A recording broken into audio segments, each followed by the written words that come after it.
Oke, hari ini lanjutnya kita akan mengelola kegagalan. Ada yang pernah mengalami kegagalan? Ada yang hidupnya selalu berhasil? Oke, ketika kita mengalami kegagalan, ketemu hikmahnya enggak? Ketemu ya. Bapak Ibu akan dibagikan sama Mas Fikri selembar kertas. Nanti yang sudah dapat silahkan dilipat memanjang. Dilipat memanjang. Sama ya, dituliskan kegagalan dan hikmahnya. Apakah kegagalan itu harus selalu yang besar-besar? Contoh kegagalan kecil. Apa Mbak Bulan? Gagal bangun pagi. Gagal masak air gosong ya. Pernah enggak? Asat ya. Nah, itu kegagalan. Ketemu hikmahnya enggak Mbak kalau bangun kesiangan? Apa tuh Mbak?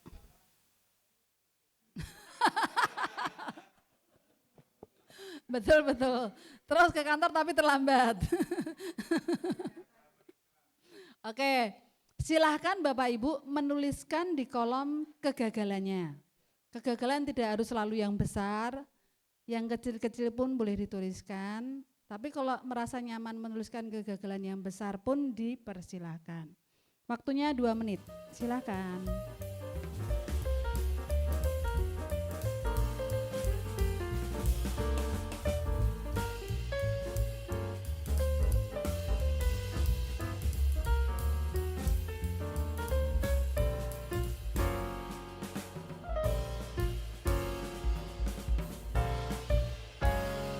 Sudah? Oke. Kali ini kita berkelompok 3-3 aja, nggak usah beranjak. Mas Kevin sampai Mas Andi. 3-3. Sudah tak hitung cukup 3-3. Silahkan bertiga. Instruksinya adalah menceritakan hikmahnya saja. Kegagalannya nggak perlu dibocorkan, cukup jadi rahasia.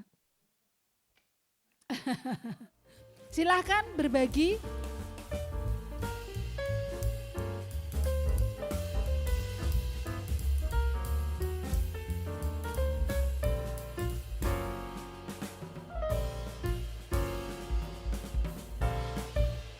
Bagaimana ketika kita menemukan hikmah, kemudian kita sharingkan ke orang lain. Gimana Mbak? Apa nih yang buat bangga cerita hikmahnya? Berarti saya bisa menemukan mindset yang tetap membuat saya hidup bahagia gitu Bu, dengan kegagalan saya. Iya. Bangga Bu. Gagal tapi bahagia. Ada yang mau berbagi?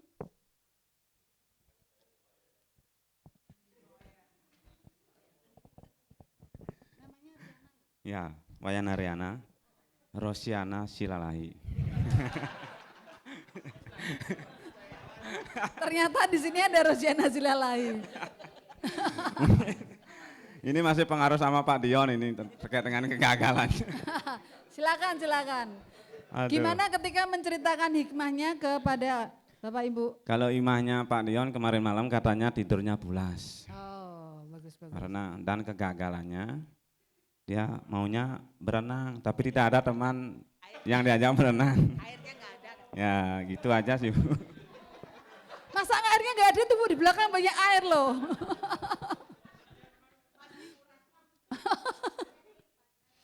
Oke, silakan Mas Teguh. Belum jodoh hikmah saya Bu. Belum jodoh. Kegagalan bercinta. Oh, hikmahnya belum berjodoh, nemu istri yang lain. Beda. Oke.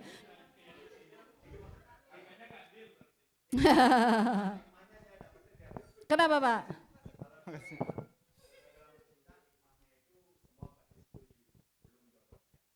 Oke, baiklah. Kita akan mencoba merefleksikan kegagalan itu seperti apa. Silahkan bangkit berdiri. Yo. boleh pegang pulpen atau pensil, barang yang dirasa ringan. Dipastikan barangnya ringan ya, jangan bawa barbel. Enggak ada barbel ya. Sudah pegang? Silahkan tangan yang memegang, nah diluruskan. Jangan sambil jotos temannya mas. Luruskan. Terkadang ketika kita membawa beban dalam kehidupan kita, terus menerus kita bawa. Kegagalan itu kita bawa bekerja, dalam rumah tangga kita, sehari-hari kita bawa. Makin berat enggak? Capek ya? Gimana kalau beban hati kita, kegagalan kita di masa lalu itu terus menerus dibawa? Loh kok diturunkan Pak? Belum waktunya. Kira-kira pulpennya tambah berat apanya yang bikin berat? Sudah capek semua nih? Kira-kira bebannya itu tambah berat? Pulpennya tambah berat enggak? Enggak. Makin lama kelamaan berasa lebih berat. Barangnya tetap sama, gagalnya tetap sama, tapi bebannya itu makin berat. Hitungan ketiga boleh dilepaskan. Belum. Ditangkap, 1, 2, 3. Oke. Silakan duduk. Sudah mas, sudah. Nah kembali ke depan. Ketika beban itu, ketika kegagalan itu terus menerus kita bawa. Sebenarnya yang kita bawa itu kegagalannya atau perasaan kita yang gagal? Perasaan kita yang gagal. Kalau terus menerus dibawa, gimanakah? Menjadi beban. Efeknya apa kalau kita membawa beban? Depresi, stres, sakit. Yang sakit apanya Mbak? Hati, sakitnya di sini, tapi bebannya di pikiran. Ketika beban itu terus dibawa, sebenarnya bukan kegagalannya yang terus-terus kita bawa, tetapi rasa itu yang terus dibawa. Kalau itu jadi mempengaruhi kinerja kita, kira-kira itu kita makin maju atau tambah mundur? Bapak Ibu sudah memegang kertas. Silahkan kertas itu disobek memanjang. Silahkan diputuskan. 1. Simpan kegagalan dan hikmahnya. 2. Simpan kegagalannya, buang hikmahnya. 3. Buang kegagalannya, simpan hikmahnya. 4. Buang kedua-duanya. 10 detik untuk memutuskan mana yang akan dibuang. Sudah diputuskan? Jika Bapak Ibu memutuskan mana yang dibuang, silahkan diletakkan ke sini. 1, 2, 3.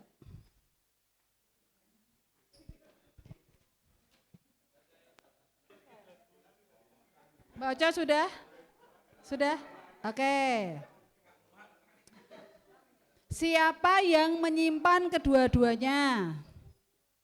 Oke, nanti dulu. Siapa yang membuang kegagalannya? Siapa yang membuang hikmahnya? Adakah yang membuang kedua-duanya? Gak ada ya? Oke. Siapa nih, Mas Kevin atau Mbak Ocha yang mau cerita kenapa disimpan? Mas Kevin aja ya.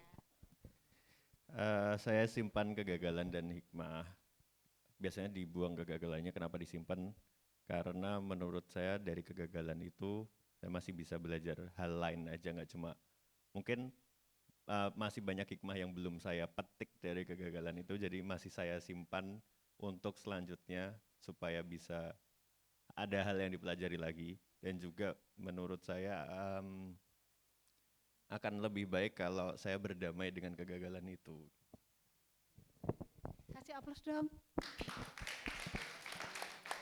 Kegagalan masih disimpan karena ternyata masih menyimpan pembelajaran-pembelajaran yang mungkin belum ditemukan. Tadi apa lagi Mas? Berdamai dengan kegagalan itu. Ada yang mau berbagi? Yang Bapak buang yang mana? Kegagalannya? Oh, silakan Bapak. Ya, makasih. Kenapa saya buang kegagalan? Saya pikir biar tidak menghambat saya ke depan. Tapi saya buang sementara. Di saat saya ingin melihat, saya lihat lagi. Tidak buang penuh. Tidak saya bakar di insenerator. Bahkan insenerator jadi abu gitu loh. Nggak bisa dilihat.